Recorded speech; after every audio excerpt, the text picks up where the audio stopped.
You are listening to Season 2 of the Not Neurotypical podcast.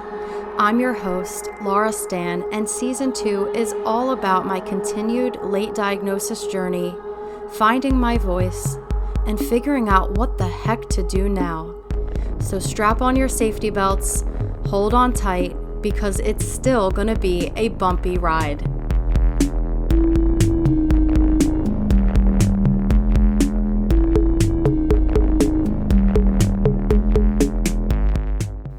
Hi and welcome. I'm so happy that you're here. Before we get started on the podcast today, I just wanted to throw out there that if you haven't subscribed yet to the Not Neurotypical podcast or followed or whatever program you're using to listen to this podcast, go ahead and subscribe now. The Instagram algorithms are changing constantly, and I just want to make sure that you're getting the updates that the podcasts are coming out. Feel free also to join the Not Neurotypical squad. The squad is for neurodivergent adults to share and grow and learn together, and it's people just like everything that I talk about on this podcast, just learning and growing together, and it's an extremely accepting environment. So I would love it if you would join. There is a link in the description. Subscribe to the podcast, and also if you are loving what you're hearing in the podcast, please leave a review on Apple Podcasts. That would be awesome. And let me know what you think. Also, if you have any constructive criticism or anything you would like me to talk about or improve, go ahead and send me an email. My email is hello@laurazdan.com. That's hello@LAURAZDAN.com. And I would love to hear from you. And here we go. Hi, and welcome to the Not Neurotypical podcast. I am so happy that you are listening right now. And it's been a while since I've just done a podcast without YouTube involved. And I have to say, YouTube is clouding my podcast abilities. And what does that mean? I'm a one-track person, and I decided to try out YouTube, and it's been very frustrating. I don't like making videos. I find it so much more challenging, and I'm such a let's just do this type of person, and YouTube is so like make it look good and let's add all the fun stuff, and it's not just content sharing, and I'm such like an information sharer. Like if I have information to give, I just want to give the information with none of the frou-frou frills and all that. And over the course of doing the podcast, a bunch of people were like, you should start a YouTube channel. And in my head, I was like, yeah, I should start a YouTube channel because, I need more things in my life. I just have 3 kids and a business, and, my whole life is falling apart and all of that.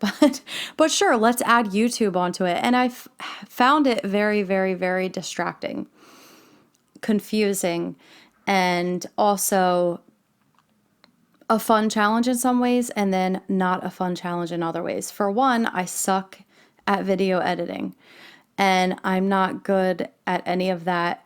And I've kind of dove into that world, and I'm trying to get better, but I'm not enjoying it.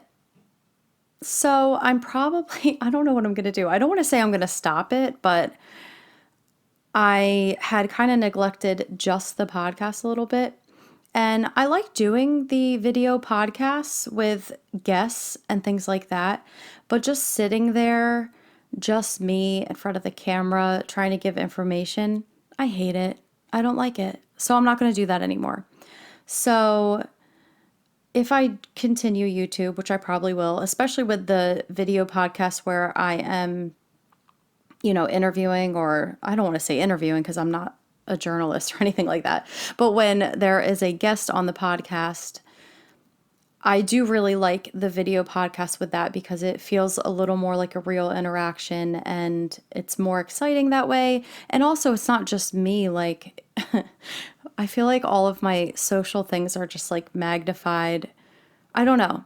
The podcast is fun because I can share all of this awesome stuff with you guys, and you don't see me, and I just feel free. Like I could be naked right now and you'd never know it. I'm not, but I mean, I could be anywhere. I could be doing anything and you never know, and that's fun and exciting. And YouTube is way, way too invasive. And honestly, I'm demand avoidant, and I just don't like all the pressure of YouTube, okay?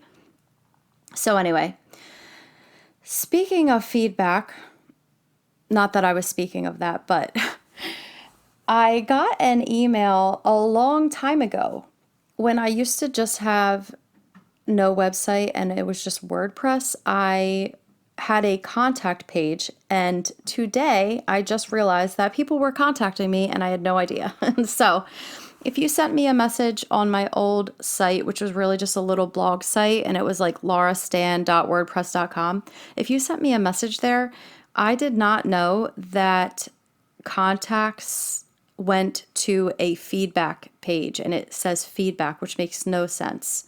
I think WordPress needs somebody autistic to work for them so that they can make sense of this website, because while some things are user-friendly, that makes no sense for when people contact you, for it not to go to some sort of contact message. Okay, that's my vent. Anyway, so I got a message from a doctor. He's a psychologist, and he was listening to my Ableism Goes Both Ways episode, which is episode 7 of season 1.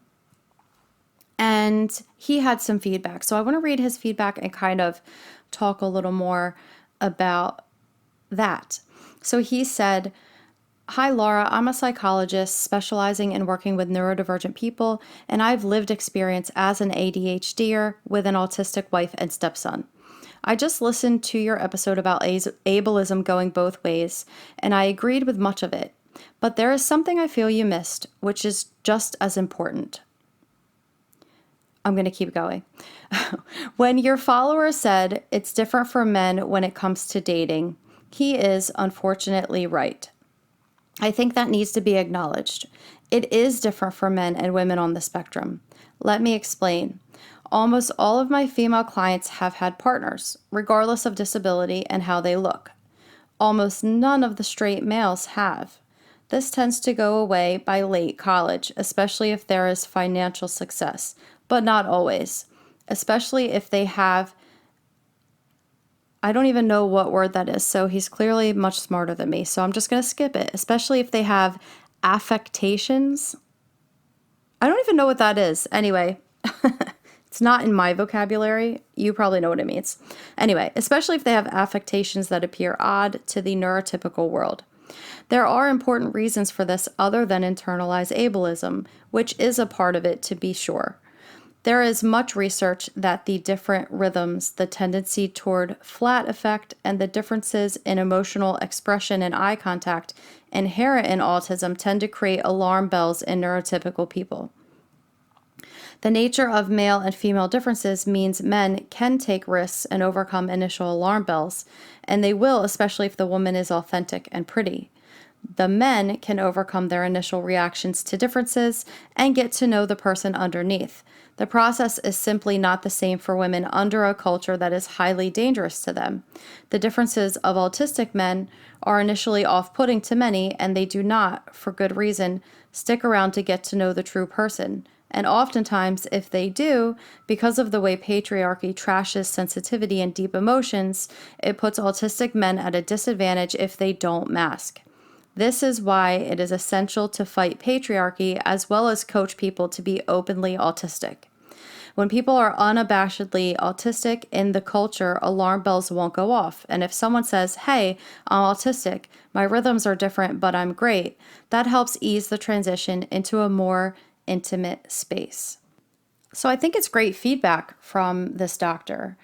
I think that it's a lot to add. And I also want to just restate that me sharing in this podcast is meant to be pretty educational, but it's really just me sharing my story and me wherever I am the day that I'm recording. So this podcast that he's referring to was probably recorded somewhere in October, around there, and it is now February of 2020.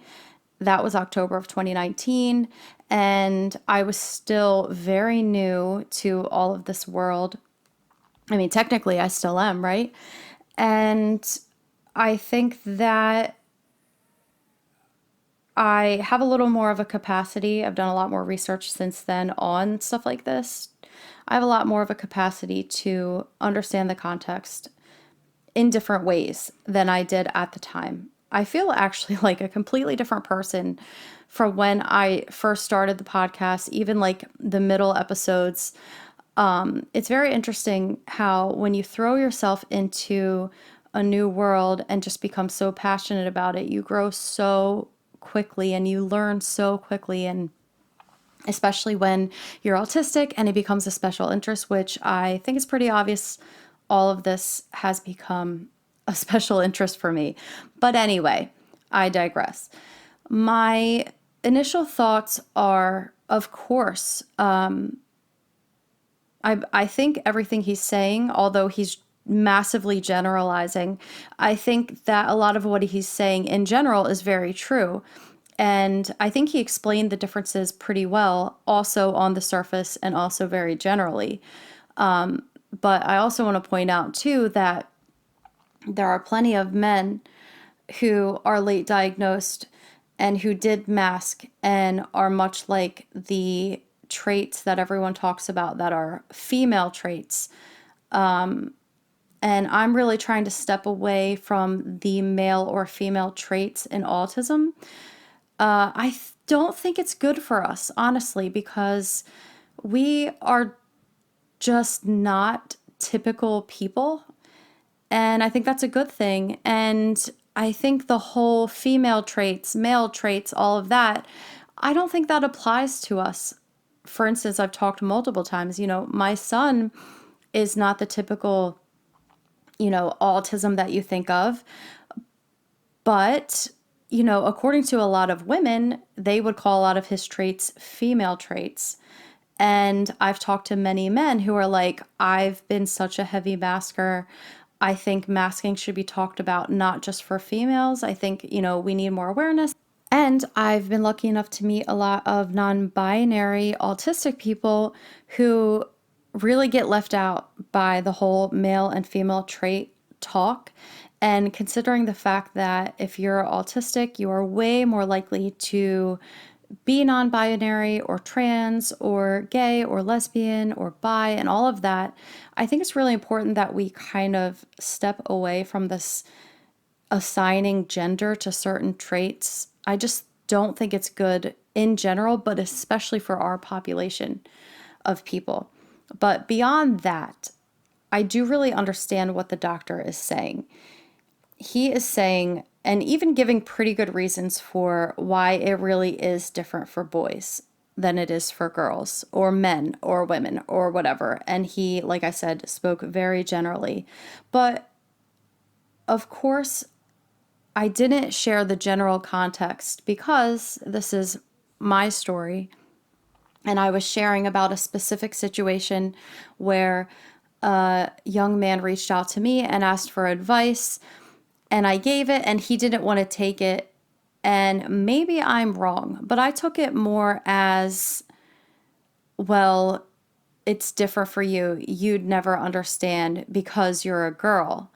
Maybe I'm wrong, but that's what I saw. And let me tell you, I read things wrong, but that's what I felt like. And that's why I mentioned that he looked at my profile and assumed that because I'm pretty, this was the point.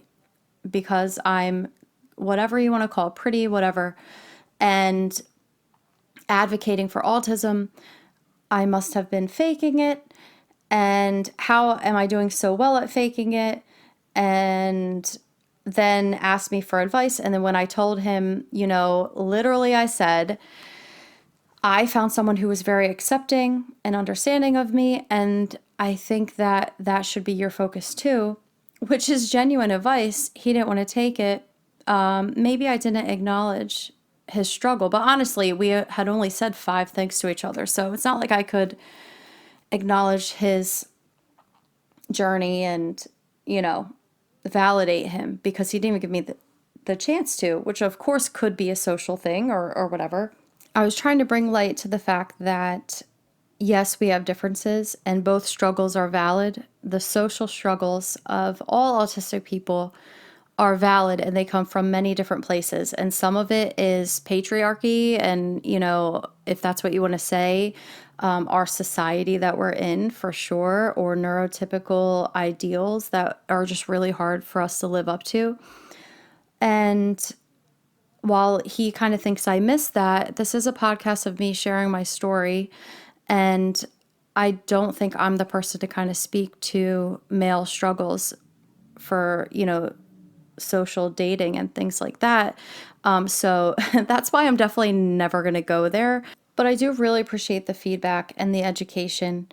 But I just want to also remind everybody that I don't pretend to speak to the struggles of other people.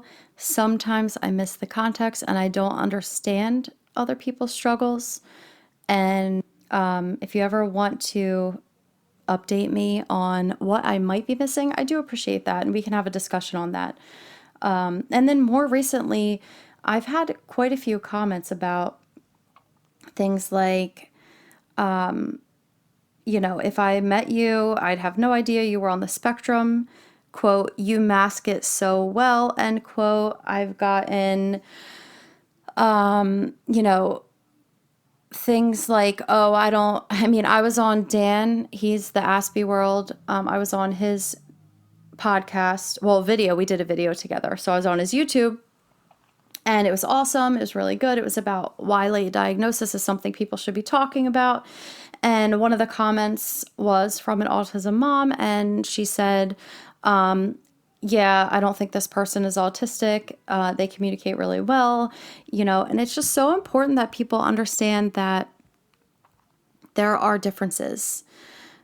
Everyone is different, but also me communicating in a fixed setting where someone is watching me on a video I'm in my home, I'm comfortable, and I'm not going to have trouble communicating. I don't understand that outlook that if I can communicate on a video or a podcast to you guys, that I must not be autistic. It just blows my mind. I think it's so hard to grasp how, and I've said this before on the podcast, how someone can be so bright or brilliant or smart or talented in one area that seems related but really isn't, and then be a little behind or need more time to process or not quite get things as easily in another area. But autism is complex. We're all different. All of our brains work differently. There are just certain things that kind of unite us, like sensory issues, social challenges, other things that unite us for this diagnosis. But the truth is that we're all completely different people. And that's why autism is so complex.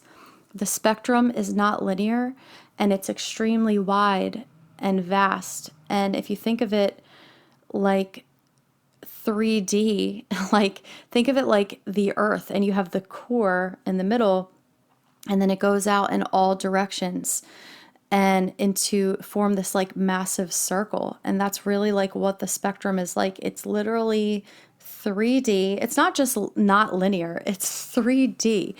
And it is, maybe 4D because we have all the sensory stuff too, but it's this massive, massive spectrum that is all over the place. And it's really hard to understand.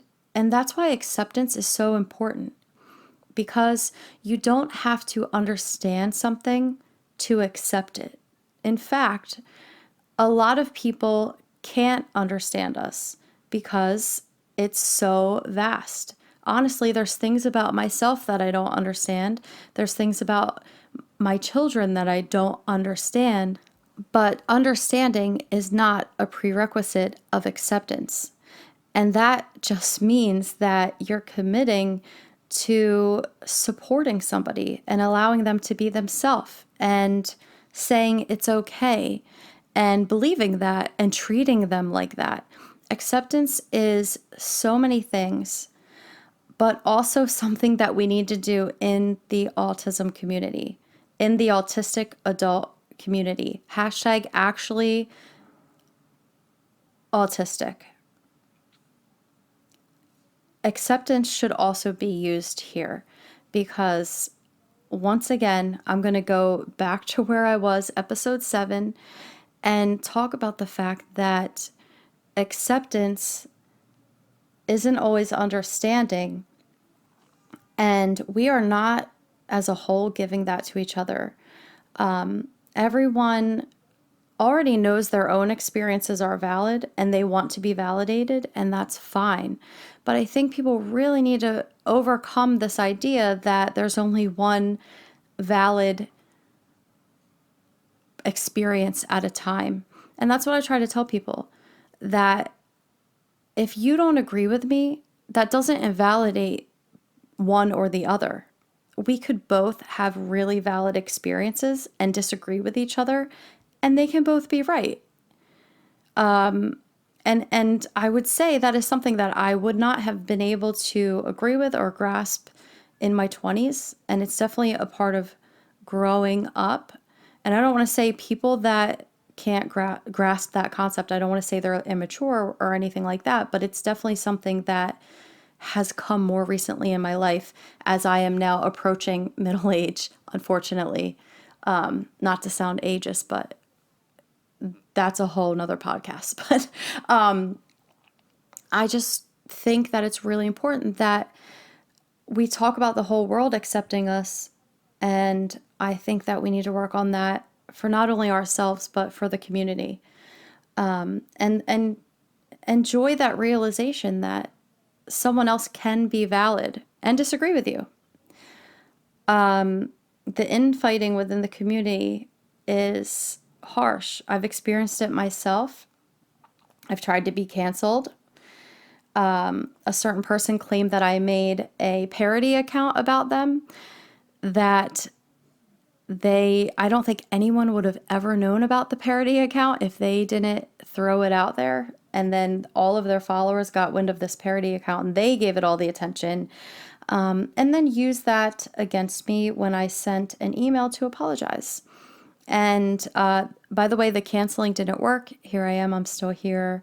I don't think I lost any followers with that cancel one. But even still, I've seen it personally been done to me. I've seen it done to other people. And cancel culture and autism does not mix.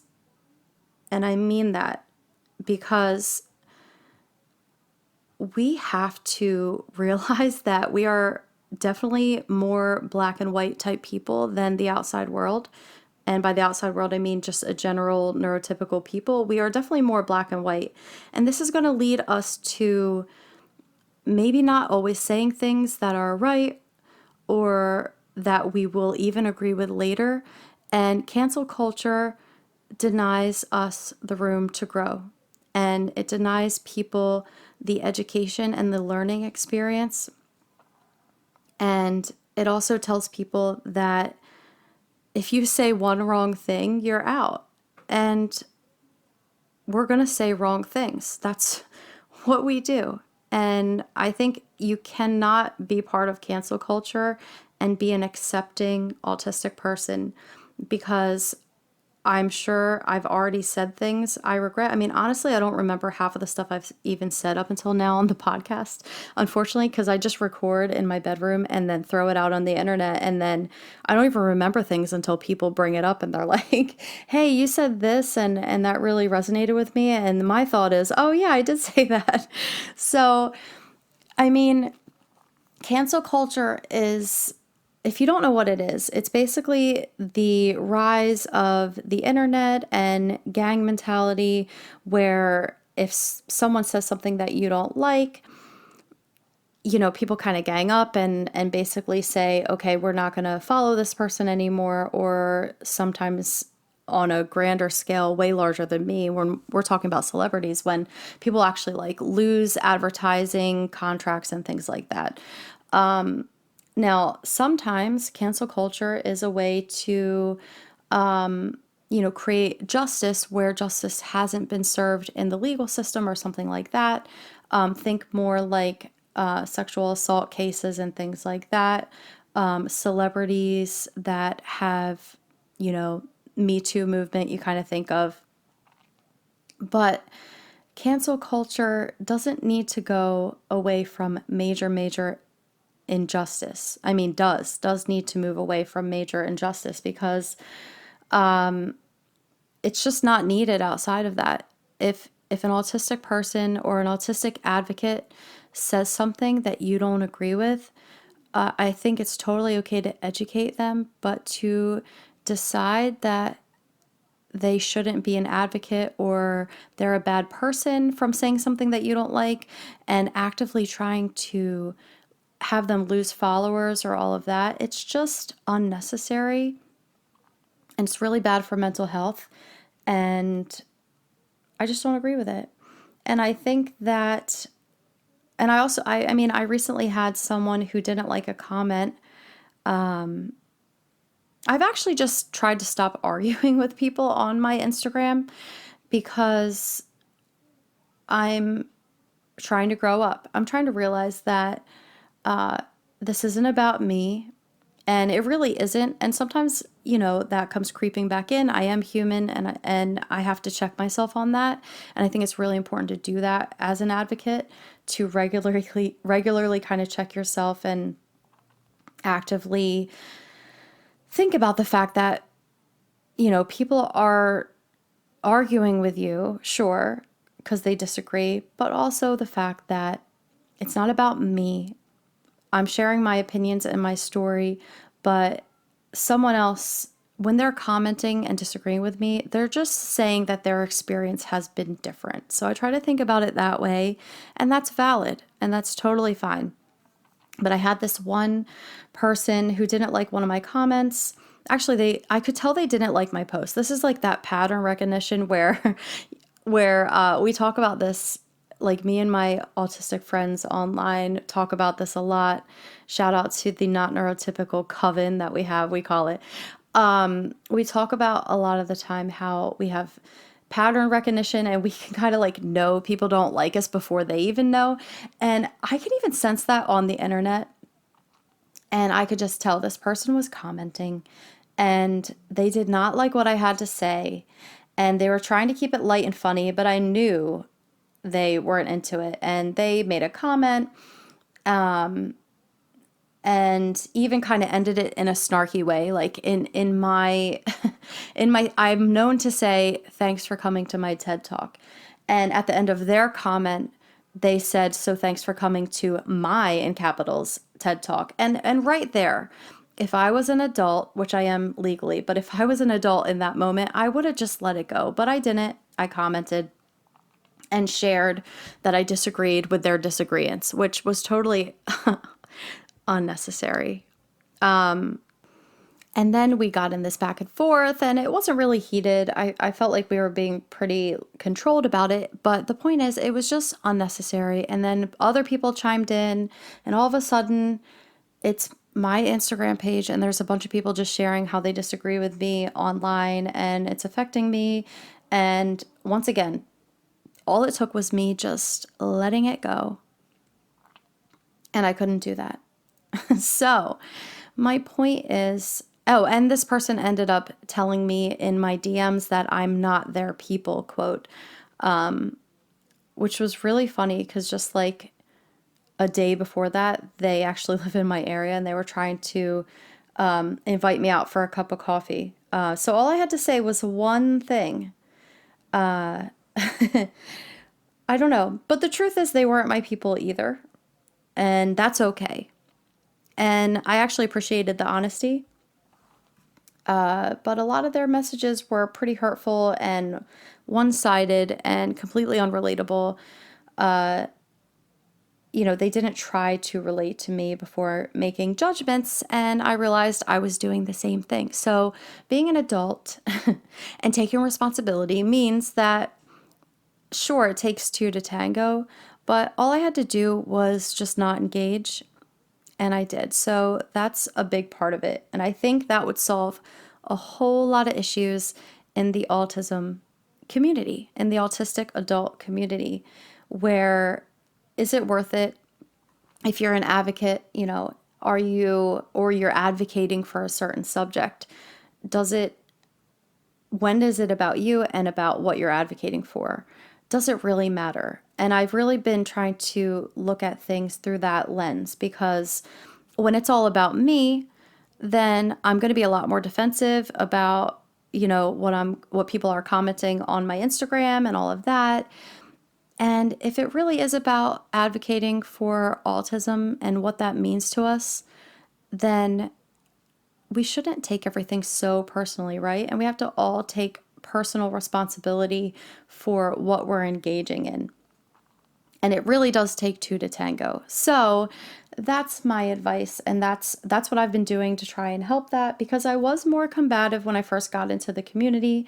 I've changed a lot of my views. I've changed a lot. When I first came into the autism world, I was so shocked by the things I was seeing about autism moms. And I was horrified with some of it. And I allowed this negativity to kind of like seep into my world, and almost like make harsh judgments that all autism moms are bad or something. And the truth is, it was me being reactionary. It was me being just really sad about the negative things I was seeing that I didn't know about before that point. But the truth is, I don't feel that way anymore. I think that there are just bad and good people out there in almost any community, and there's good and bad parents that have all types of children. And I really think most autism parents that aren't autistic themselves are really trying to do the best they can. And let's face it, there's not a lot of good info out there for them. And sure, you can say, well, they need to listen to autistic adults, but it's hard to do that when the medical world is saying a lot of opposite things than we say, or just being very unclear about a lot of things that we're pretty clear about. So we need a lot of advancement there, but I've changed a lot of my views relating to autism parents. And the truth is, I think that we need them. And I was just discussing today in the Not Neurotypical squad that we almost need like another name for the autism parents who are more into neurodiversity. Because I think there's a whole silent majority out there that believes in autistic adults and is raising their kids to have their own voice, their autistic kids. And they're almost scared to speak up. And they're scared to, speak for us.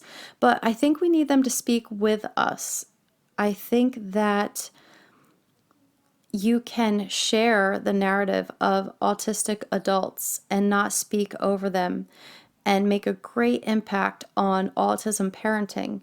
Because let's face it, that's a real dynamic out there, that there are neurotypical parents with autistic kids. And I can't imagine that. I mean, I have a husband that is, and it's still hard for me to grasp. I see it all the time, and I see his struggles. I see how, once again, like I said earlier, he has to sometimes just accept things that he doesn't understand. And I would imagine a neurotypical autism mom that does understand what a lot of neurodiversity has to say still has to do a lot of acceptance. I mean, honestly, there's things about my kids that I just have to accept. They are all three very different than me in a lot of ways. The vocal stems are really hard for me. I have to accept that. I have to put on my headphones, because I have the hearing sensitivity. I have the extreme misophonia. I mean, I get enraged when there are sounds that I don't like. And I'm working on that. And just because you're autistic doesn't mean that you're a better parent to autistic kids. sure, it's easier to grasp and understand a lot of the concepts or struggles that they're going through, but in a lot of ways, it makes some things easier and it makes other things very hard. And when you have an autistic kid that is a very different profile than you, it's really hard. And I think about the fact that I was like very loud and wild as a kid. And my dad, who I believe 99% sure was autistic, and I say was because he passed, he's no longer here, so I couldn't even confirm it. Not that I could confirm that anyway, because he was extremely ableist and would have never had a conversation about that. But anyway, my dad was very similar with me. I was wild and crazy. I was a sensory seeker as a kid. I'm much more of a sensory avoider now. I don't really understand that morphing, but I've morphed. And he, used to be like, be quiet. I have a headache. He used to say, I believe he was experiencing sensory overwhelm a lot of the time because it was always like end of the day, like after work, he would come home and have a really hard time. And I lived in fear of like, oh, dad's coming home. Not younger, not when I was a toddler, but when I was older. And it was like, oh, dad's coming home. He's going to be in a bad mood. I'm going to have to be quiet. So I've been there as a kid. Now I'm the parent and I'm trying really hard not to turn into my dad. But also doing this whole late diagnosis journey, I'm struggling with where to kind of help myself, how to parent while having sensory sensitivities, how to nurture my kids' sensory sensitivities. It is so complex. And my point is that we need autism moms and dads that are neurotypical to also, spread neurodiversity and share why they love it and why they think it's best for their kids and things like that. So that's my encouragement. I'm not speaking for other advocates because there are literally advocates out there that think that only autistic people should speak about autism. And in a lot of ways, I kind of agree.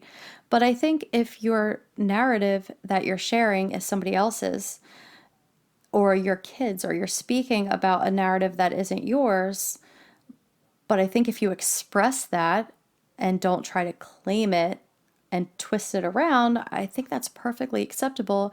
And honestly, neurodiversity is never going to make it, in my opinion, on our own. Like if it's just different neurotypes. I think we need all neurotypes on board because neurodiversity is about all neurotypes, including neurotypical. I mean, in my last video podcast with my husband, I talked about the fact that his brain is amazing, that it works as expected. And I think it's beautiful. And in a lot of ways, I'm jealous.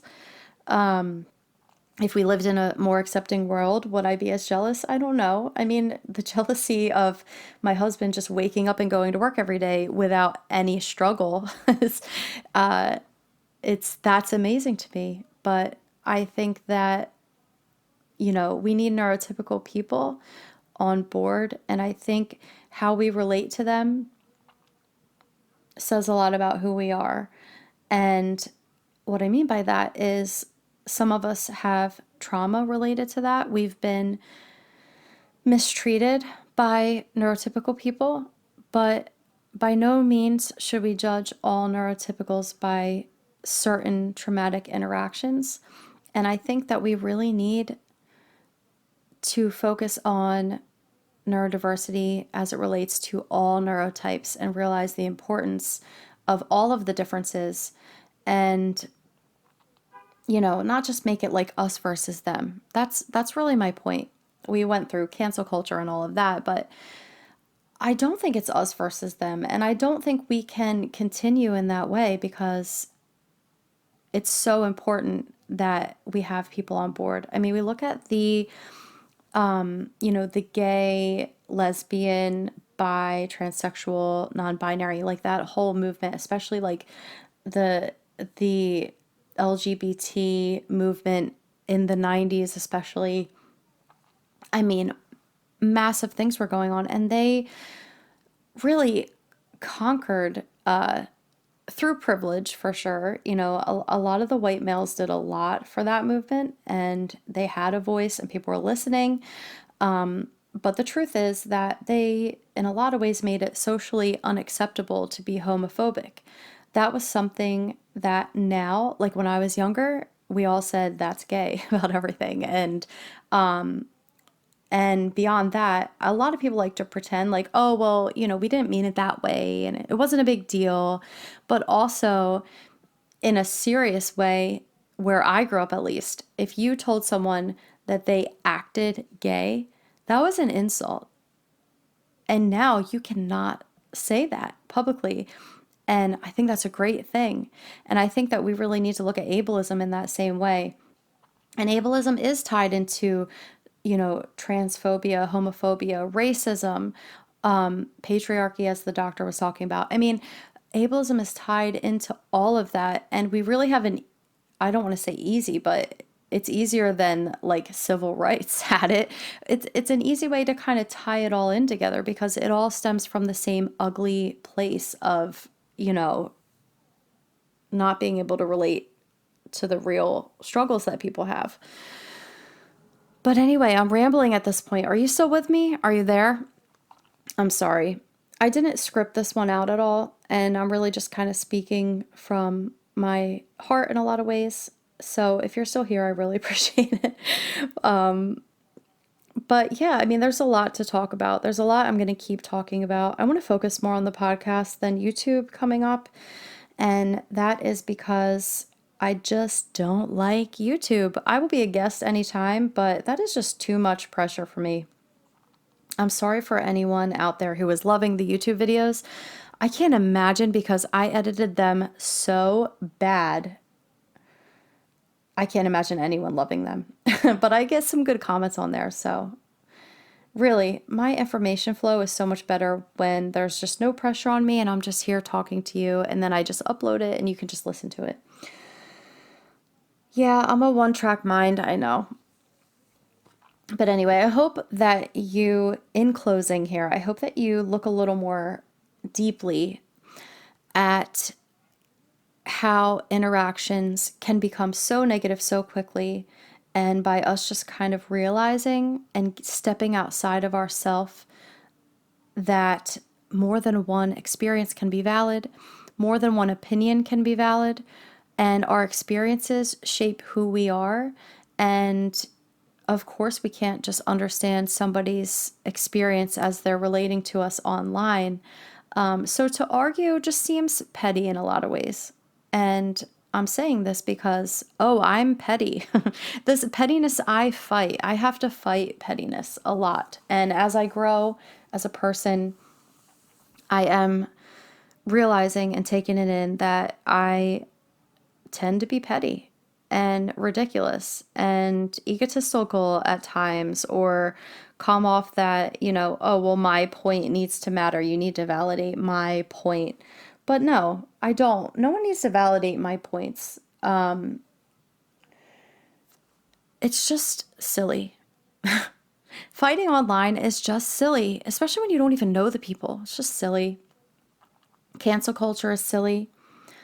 If we take a step back and think about the fact that autistic people are going to say things they regret, autistic people are going to grow, and we really need to understand and accept that and give people the chance to learn and grow. I think it's really important.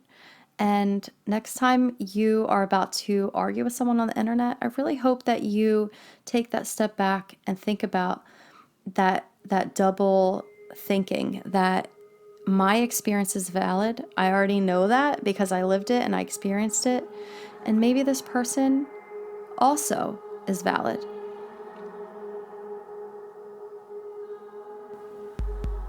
Okay, we're at the end of the podcast. Thank you so much for staying and listening to the whole thing. It means a lot to me. And while you're here, here's a friendly reminder that you should subscribe to this podcast. And also, if you're feeling alone and trying to make sense of all of this. If you're late diagnosed or you're just really struggling, there is an online and free community for you for neurodivergent adults called the Not Neurotypical Squad. The link is in the description, and I would love it if you would join. So thank you once again for listening. If you like what you've been hearing, please leave a review. And also feel free to email me hello@laurastan.com if you have any constructive feedback or if you just need someone to talk to. I'm here. Thank you for listening.